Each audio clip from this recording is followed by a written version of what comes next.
We're going to try to wait for a second for, a couple of the viewers to get up in here before we really get into what we really want to get into. So give us a second and trust and believe we will definitely be with you.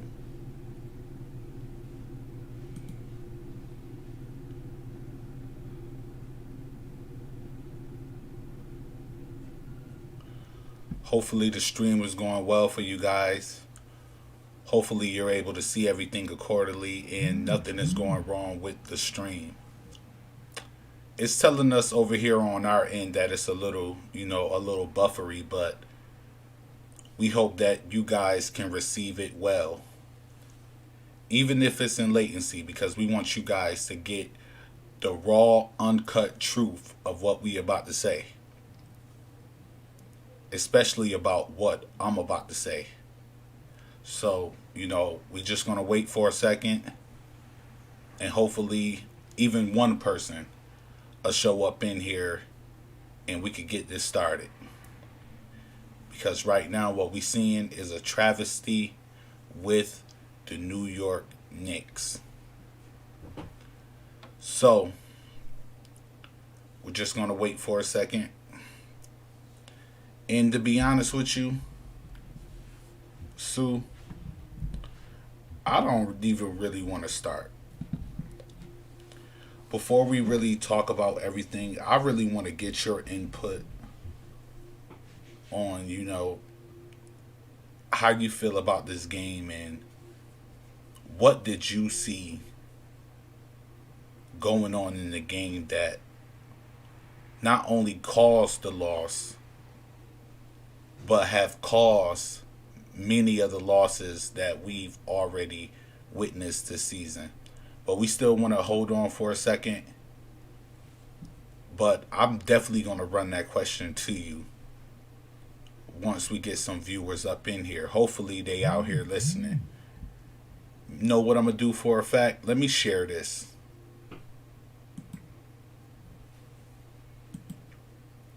Let me share this for you guys.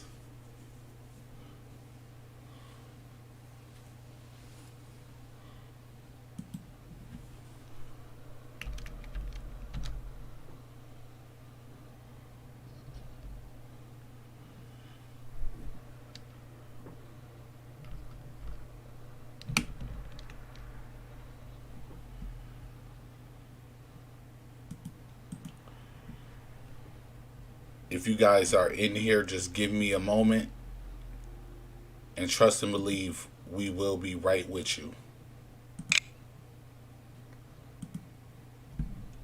But I want to share this out and about so the world can, hear what we saying.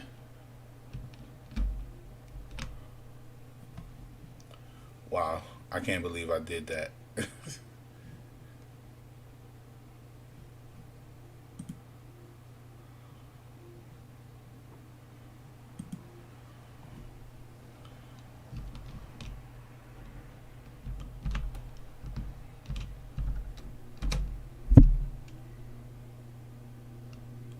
Hold on, let me see if anybody up in here.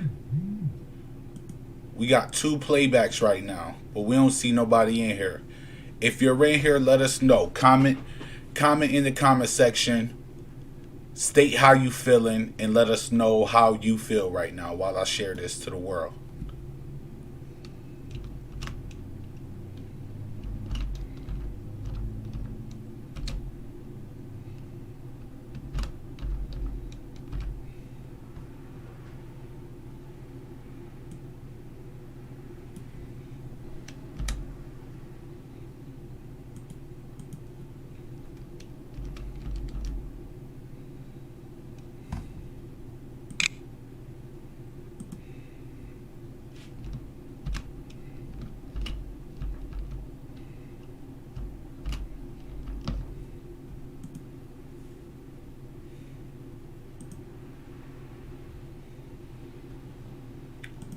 Let us know if you in here.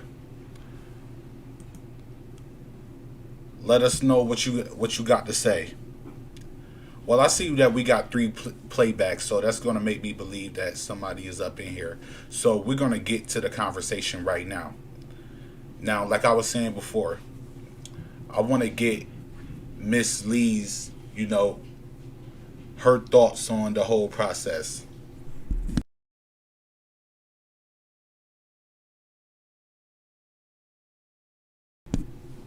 And I want her to, give her thoughts on what she's seen in the game and what is her thoughts coming out of this game. So what is your thoughts? What did you feel went wrong for the Knicks? It's crazy because we had this discussion earlier today.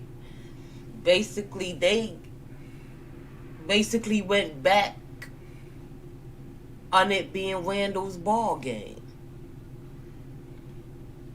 Anytime the ball is in his hands, the Knicks lose a game. Because last night game, it wasn't about him. It was mainly really about the team. And of course, it was led by none other than, what's his name again? Barrett. So I feel like he's in competition with Barrett. Anytime Barrett has a good game and it doesn't include him, he comes back the next game and want to take over. And I feel like none of them was really in the game for tonight. They wasn't there. I don't know what happened after last night, but I don't think none of them was even in the mindset of even playing the game. Because I think deep down inside, they all kind of already knew how the game was going to play out, especially from last night, because Randall wasn't too much involved. Yes, he was facilitating and stuff like that. But like I said earlier today, with Randall, at this point, it's all about stats. He's more worried about him fulfilling his stats rather than playing team ball. At the end of the day, this is a team sport. It's not a one-man show. And then want to start scoring? No. That should have been from the beginning to the end, you playing defense. If you don't play defense and not getting stops and you're going back and forth trading buckets, how you expect to win the game if, okay, they allow you to score, but then on the other end, they come back and you let them score and not playing defense. You have to play defense, and that's what the Knicks' problem is. They'll start off playing defense, and then they just get lackadaisical and running behind they players. I definitely agree with a lot of what you said. But before I really get into this, guys, I want to just kind of read off the stats to you guys, and I hope that you see it, because I want you to see exactly what the Knicks did, and I'm gonna tell you exactly what was my beef with the game and what I felt could have been done that they really didn't do. Okay, hold on, because I'm gonna make sure that I see their names. So, Julius Randle, he finished with 18 points. He was a minus 22, 3 personal fouls, 5 turnovers, 1 block, 2 steals, 2 assists, 8 rebounds total. 7 of them was defensive rebound, 1 offensive rebounds. He was 4-4 from the free throw line. He was 2 of 6 from the 3-point line, and he was 6 of 18. R.J. Barrett finished with 19 points. He was a minus 25 in the game. He had 3 personal fouls, 3 turnovers, 3 assists, 2 rebounds that were offensive rebounds. He was 6 of 7 from the free throw line, 3 of 5 from the 3-point line, and 5 of 12 overall. Burks gave you 15 points. He was a minus 16. 1 foul, 1 turnover, 1 block, 1 steal, 2 rebounds, 1 defense, and 1 offense. He was No 5 assists. no assists, right. He was 5 of 6 from the free throw line. He was 0 for 3 from 3-point line, but was a total of 5 for 11 overall. Now, what really pegs me, what really gets on my nerves is that we only finished with 17 assists. And the majority of those assists came in garbage time, when those assists really didn't mean anything, when it was pretty much obvious that the game was pretty much over. There was no ball movement. The only time I really seen ball movement is when the ball was mainly in RJ Barrett's hand.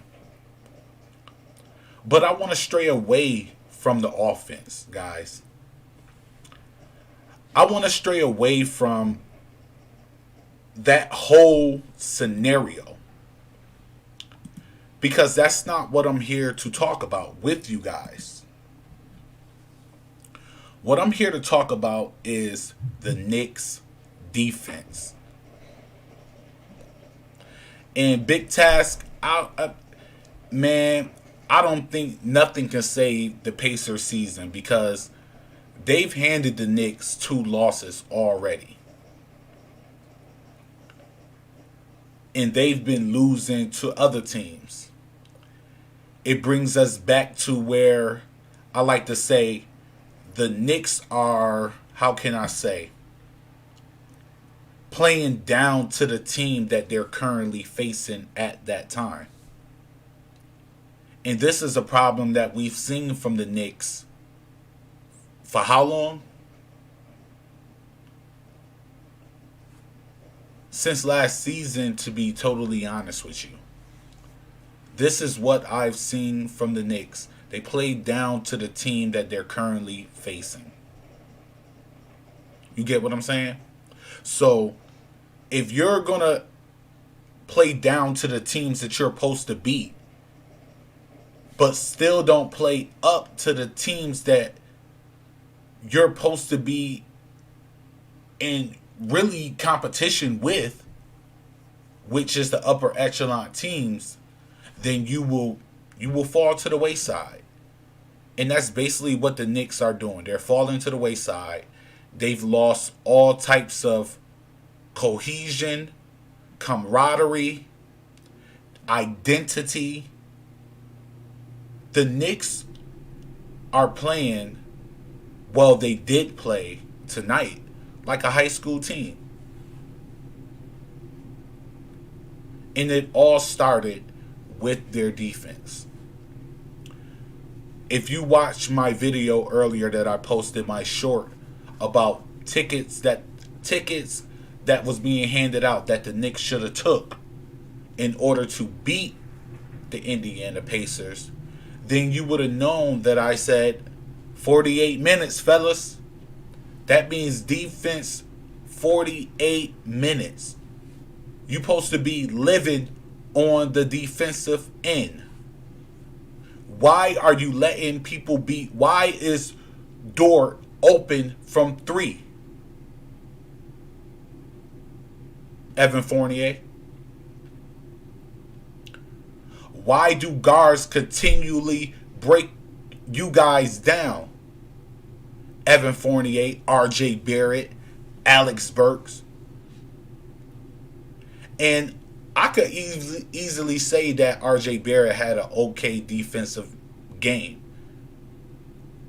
And I could overall say that he had an overall game. But I believe in team defense. So not only do you guys get the blame, he gets the blame too. Because I seen a couple of tough, but I believe he could have stopped shots made on him. This was a team effort. This was a team F up. This is not just because I don't want people to come in here and think that I'm just ragging on Julius Randle. Right, workshop. No identity. All their defense went out the window. It's like they pick and choose the teams they want to play defense on. Right. And I didn't like the fact that, you know, it's not like it's a real fully revamped team. You know what I'm saying? The rest of them already played good together. So the only two people that really needed to get made, be reacquainted with the team was just Kemba and Fournier. That Right. was the only two people that needed to gel with the team. Everybody else should already had built a relationship. But we already knew with last year that Barrett and Randall most likely wasn't getting along because Randall was hogging the ball, which he still continues to do. And I didn't even know that Barrett really didn't even score much during the second quarter because they was not feeding him the ball, and plays was only being made between Burks, Fournier, and Randall, and none of them was making shots. And the minute at one point when Randall did give RJ the ball, he gave a alley hoop to Toppin. Because I'm like, why is everyone standing around? And it seems like when Randall has the ball, nobody's moving. Right. No one moves. And I'm like, and I get tired of yelling at my TV, like, are you going to move? Is anybody going to move and play? I mean, like, move. It's like there's no ball movement. Nobody's moving. No one is cutting. It's like it doesn't make any sense. Y'all been in this league too long to constantly keep making the same plays over and over again. And I feel like at this point, I think they're like toning out Tibbs. It's like I don't think they'll listen to nothing he's saying. Okay, wait, hold on, because we don't want to, because that's a topic that I definitely want to ask you about. But what I did want to really ask you about first, before we jump on Tibbs, because we're gonna touch on everybody in that starting unit. I'm gonna touch on the entire team if I can, but mainly specific players that really matter to the benefit of our team. As far as Fournier, what do you think? Because it's obvious that he's not acclimating himself into the offense, and he's definitely not acclimating himself on the defensive end.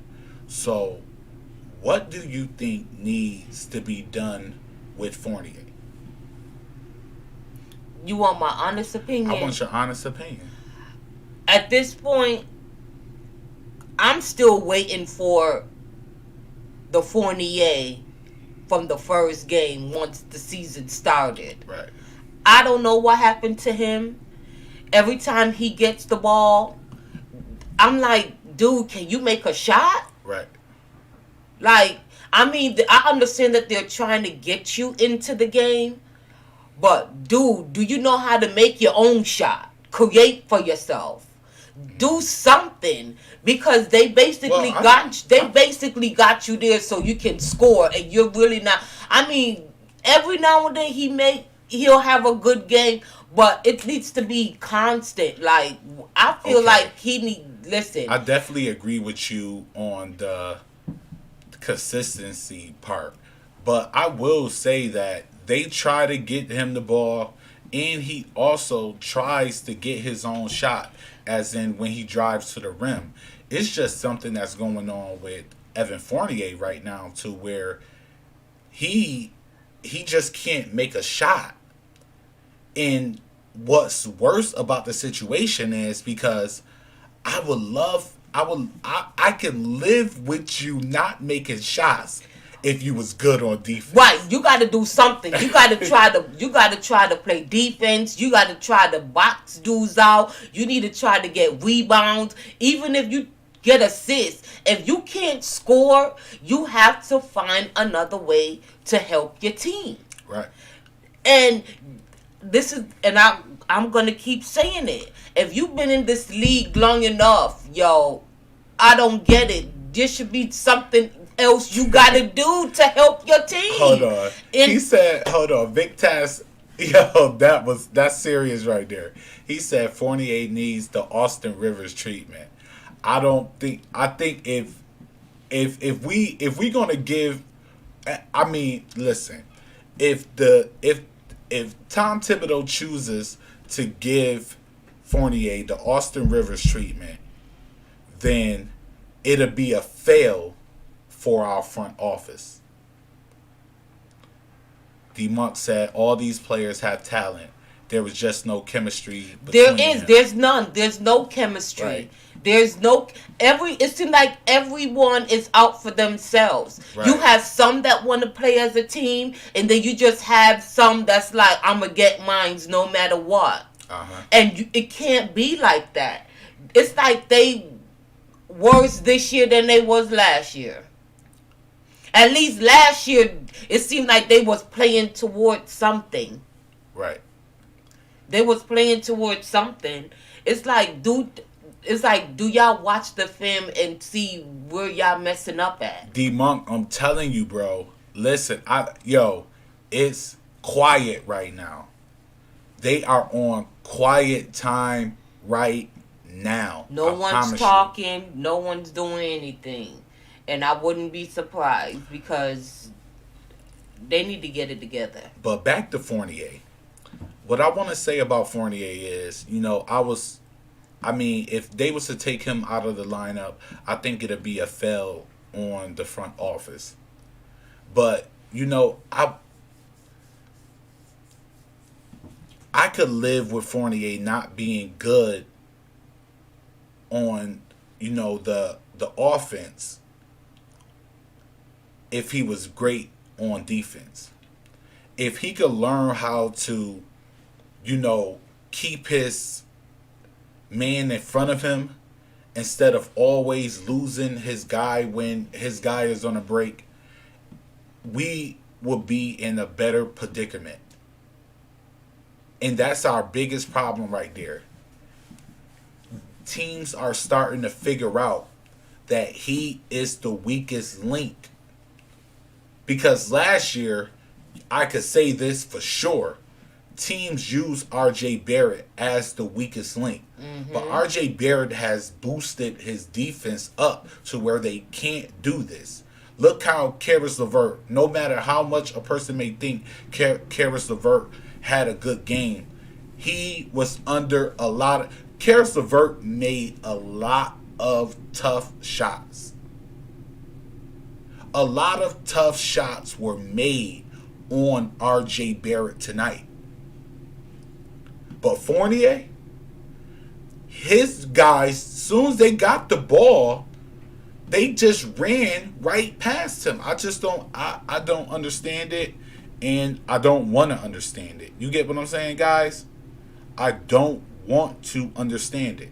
There's no reason you can't keep your guy in front of you. He can't. Every time he's chasing behind his guy, I'm like, oh my Lord. I don't know. Fournier always attacked the basket.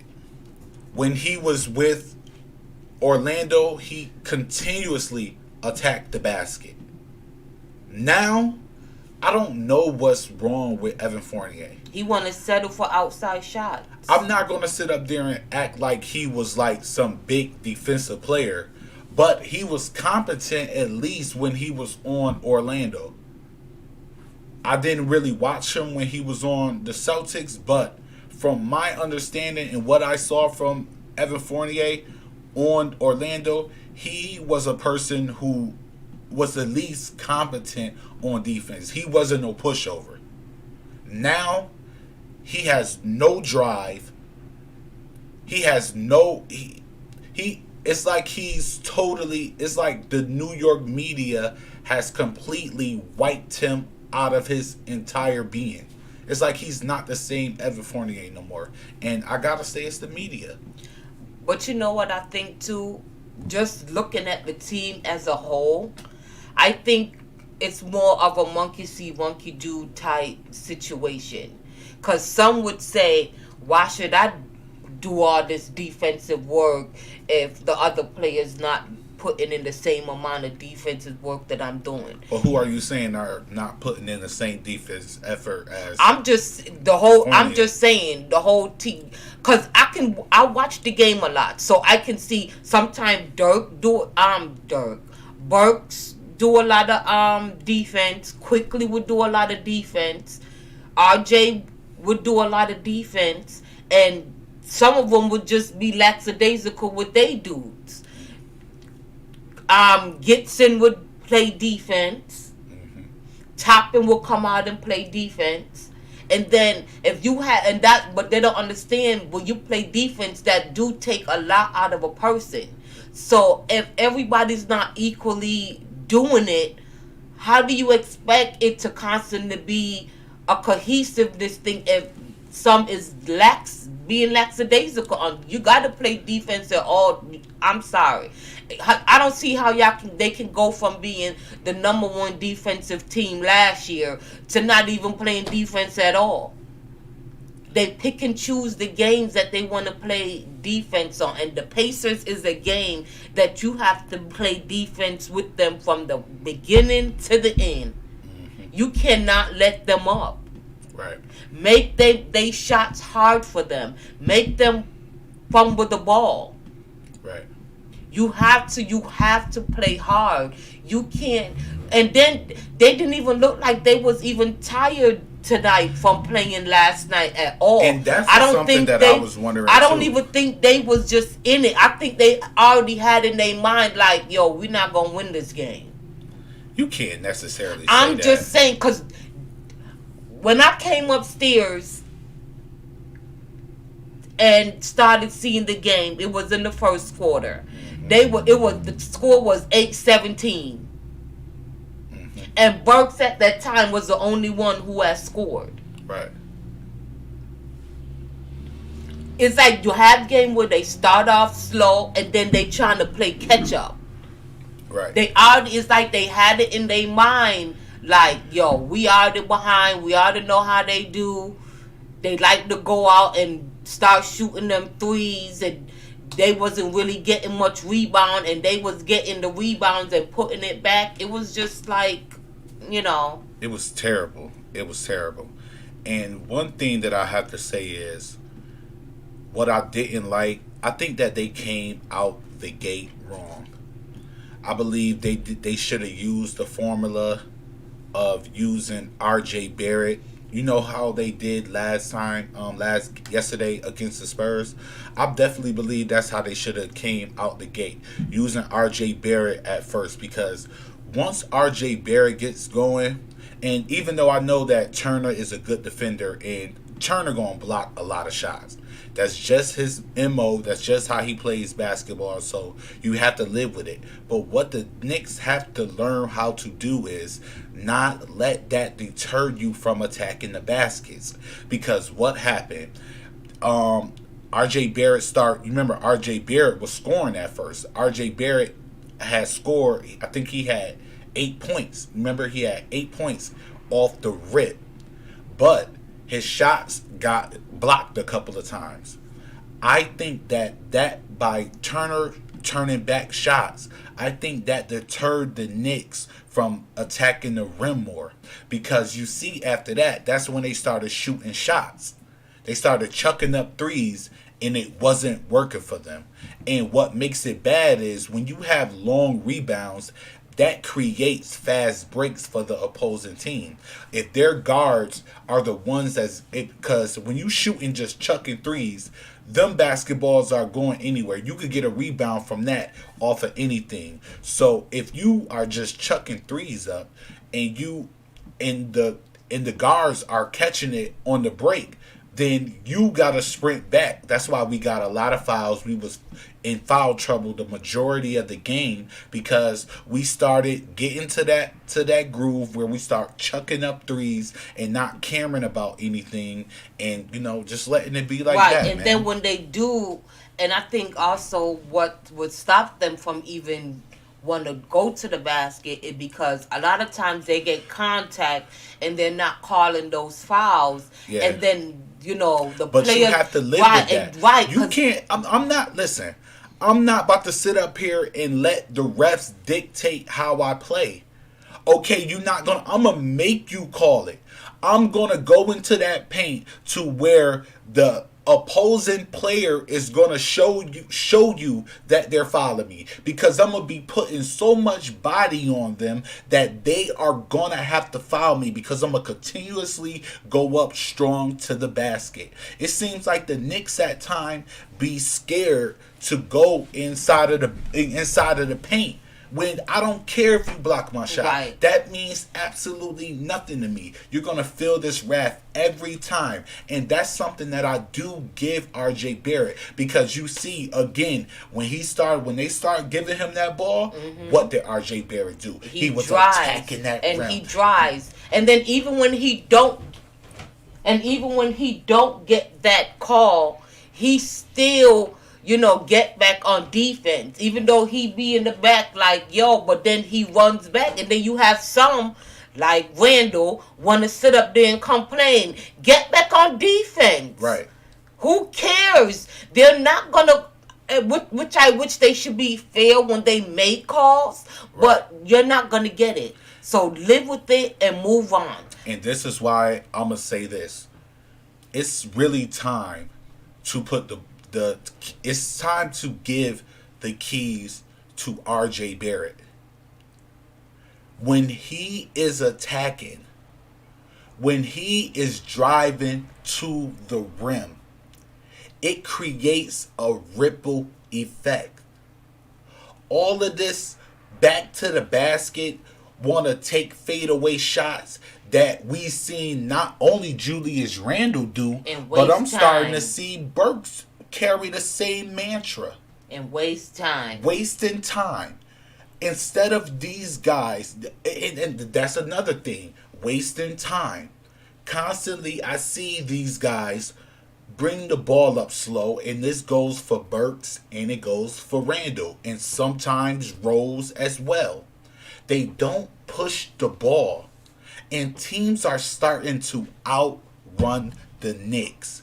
And not only outrun them, they're out muscling the Knicks. The Knicks need to play with some type of drive.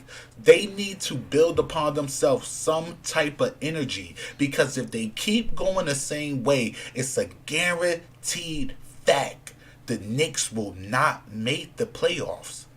It's a guaranteed fact. If they don't put forth more effort on their drives, on their defense, on their IQ, they will not make the playoffs. And even if they do go on a semi run and do make the playoffs, they will be first round out again. The Knicks, they whole continuity together is just messed up. It's getting to the point where you're starting to think about whether or not you should blow up this entire team. How long can the front office go before they decide to blow up this team? Again. So that's what I want to ask you. Do you think the Knicks should just blow up this entire team? They need to build around the young players, because it seems like the young players is more hungry. I understand you need the veterans for experience and all that, but I feel like these young players need a chance just like anybody else to build a career, because you do have some teams that's got all new rookies and sophomores Mm-hmm. and juniors running their team, and they doing just fine. So I feel like that's what it needs. And for a player to think that the team is theirs when nobody really appointed you to the team, whatever mascot, Right. you just made yourself the mascot. And at the end of the day, the players help you got to where you got to last year. Right. So don't think that you the man, because you're technically not, because you're messing up the doggone team, bro. Right. Right. And what I want to say to you guys is, and we're not. Well, I'm not going to do this. I'm not going to do this video too long. I'm not going to keep you guys for a long time. I just wanted to, stop on and do a quick live because I do want to hear the Knicks' thoughts on what they think went wrong. And you already know, guys, that I'm going to be dropping a video for you tomorrow. So make sure that you tuning in. And if you're new to this channel and you like what I'm doing, please support by dropping a like and also subscribing to my YouTube channel. It's free and it will also help me out. Big Taz said, I don't know at this point. I don't know at this point either, man. I'm like so confused on what we really should do. I do have my suggestions that I'm about to get to, but first thing I want to start the topic of what I want to talk about now. I want to talk about Tom Thibodeau. You mentioned, oh, he said he liked the young guys, but they're not proving yet. Because they don't get the time to play. You must be getting it. You must be getting it late, bro. You must be getting it late, man. I might have to stop my live stream and start over, man, if it's dealing with a lot of latency, because I didn't know that. Because you just commented on something Sue said like 5 minutes ago, so I believe that he going off of latency. I think there's a lot of latency going on, but what I do want to say before we end this live stream is that, do you think that it's time? Because you mentioned earlier to me that you felt like the players on the team wasn't buying into Tom Thibodeau anymore. So do you think that maybe the front office is thinking that they should, that this might be his last year? Because we saw Jeff Hornacek do the same thing. We seen him, finish out the entire season, but then inform the team that he wasn't coming back, and it was through mutual agreement. So what do you think? Do you think that Tom Thibodeau could be under fire right now with the front office? Do you think the players are not buying in as well? Of course. And I think the fact that he made a move to sit out Walker Mm-hmm. is a true sign of that. Because That his job was on the line. That his job is on the line, and right now they're not. It's like they pick at this point. I feel like the Knicks is picking and choosing which game they want to win, and that's my opinion. Right. Because a lot of these teams that they play, I'm like, that's a team that they can really beat, and that's a game that they should win, but they choose not to. Right. So, and then he would be sitting over there, calling plays, because he's always standing up. He hardly sits down. And it's like they're not listening. It's like they hear you just like a kid. They hear their parents and they don't hear at the same time. Right. And they going to just do whatever the heck they want to do. Mm-hmm. So it's feel like you have some that's buying into it. But if you have certain players that's just going to do what they want to do and run their own play. Right. And then everybody else is just sitting on the sidelines. Like, I want to say this. I don't believe necessary that his job is on the line, because I believe that he has so much credentials throughout the years of excuse me. Excuse me, guys. Of being a good coach, that I don't think that his job is necessarily on the line right now. Not to mention that he did receive Coach of the Year last year.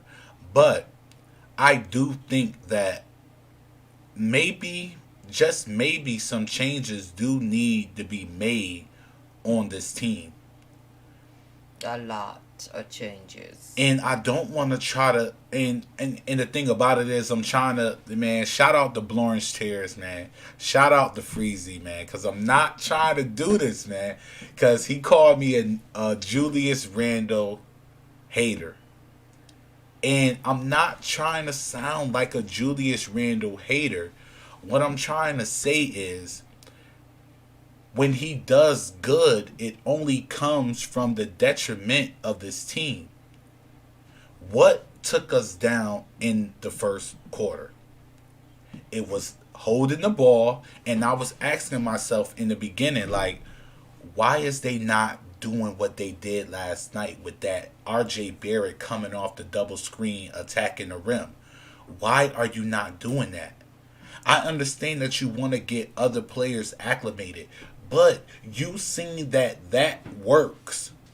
And not only does it works, but it gets other players acclimated to the game. He saw his stats at the end of the game and didn't appreciate it.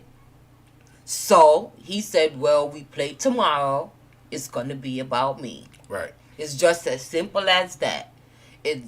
I hate to say it, but it is what it is. Mm-hmm. It is what it is. You cannot do that. It's a friggin' team sport. Yes, you might have games, nights when it's all about you. That's when your team is winning.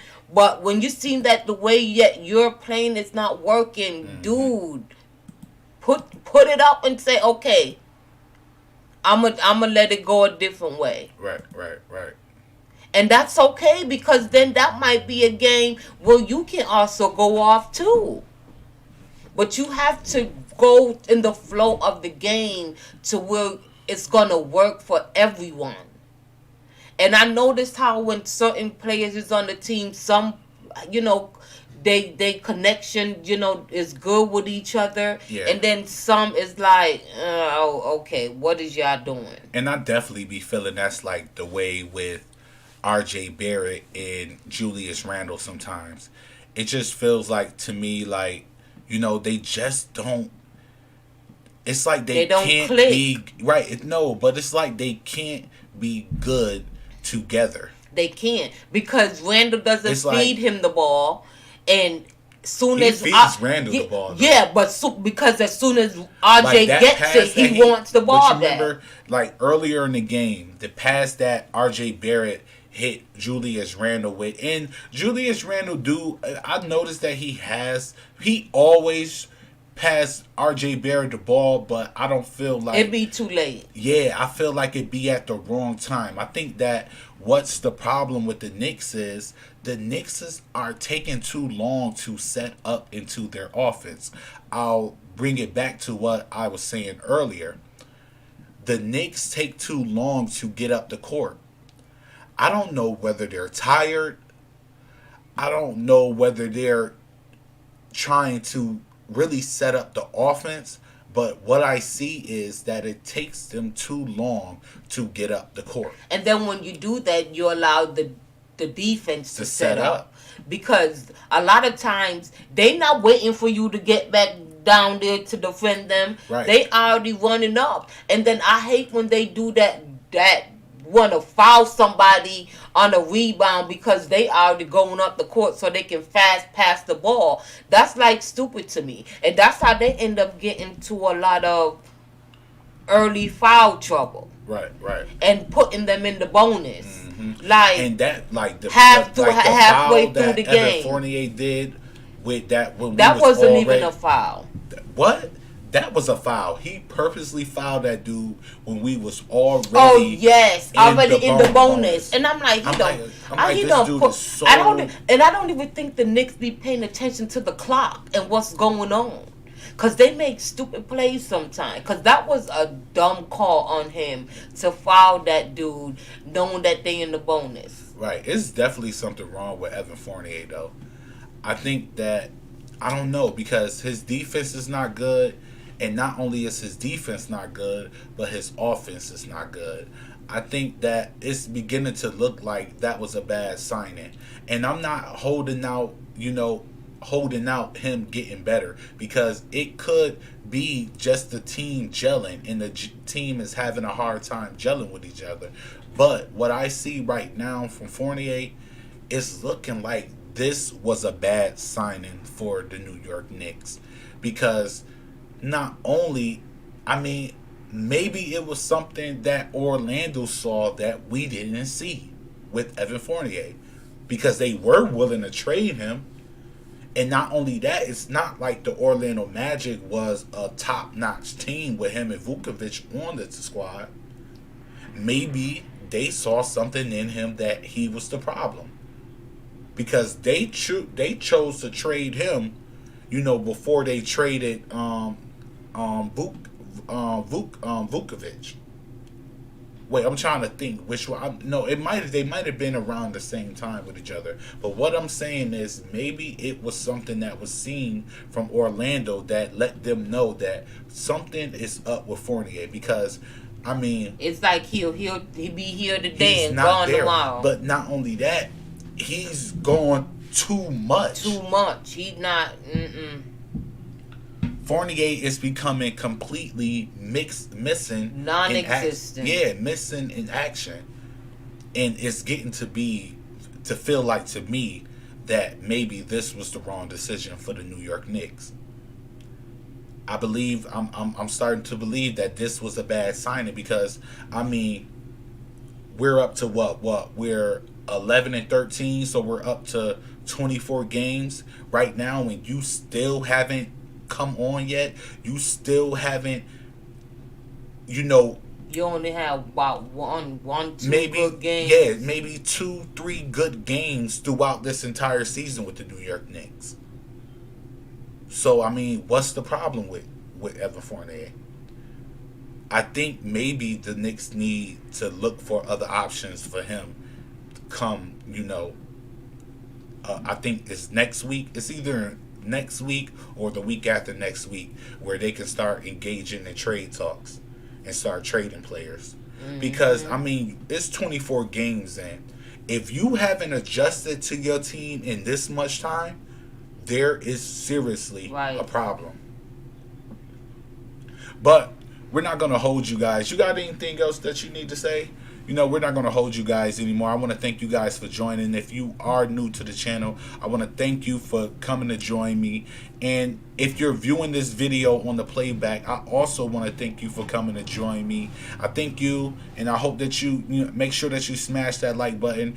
And if you do like my work and want to support, please subscribe to the OUA Knicks podcast channel. I want to thank you and be blessed, and remember to always lead by example.